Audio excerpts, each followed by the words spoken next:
1980'erne var der ingen, der vidste, hvad internettet var. Vi færdede os udendørs, når vi havde mulighed for det, og socialiserede os med hinanden som aldrig før. Også kendt under fænomenet Life Before Facebook. Vi troede, vi havde styr på evolutionens gang, men... I 2003 ændrede en mand ved navn Mark Zuckerberg vores samfund for altid, og evolutionen tydede på at gå den forkerte vej. Facebook er i dag kendt over hele verden, og ca. 900 millioner mennesker benytter sig af det. Vi bruger det til at følge med i vores omgangskreds liv, samt at prøve at skabe den identitet, som vi ønsker. Og selvfølgelig også at holde kontakt. Men inden for det sidste års tid er der sket nogle forandringer på Facebook. Reklamer og konkurrencer dukker op overalt. Men det værste er, at nogle sider eller grupper udnytter vores medlidenhed og manipulerer og fucker os til at like deres billeder.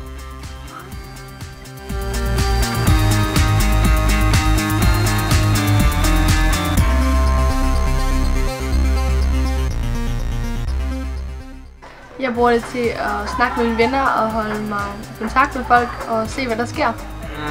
Holde mig opdateret med både venner og familie, hvis vi så ved jeg, hvad det foregår.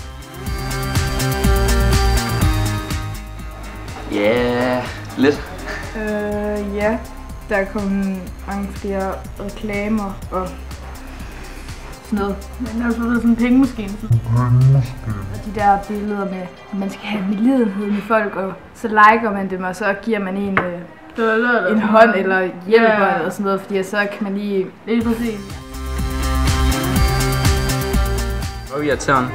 Jeg synes, det er rigtig træls, og det er rigtig irriterende, at de bruger det til at reklamere for ting. I en start så bliver bare bumpet med det der, hver gang ens venner de liker det. Jamen, man ser slet ikke, hvad ens venner de siger. Nej, og skriver det er kun billeder. Ja, det er præcis. Ja. Jeg synes, det bliver federe og federe.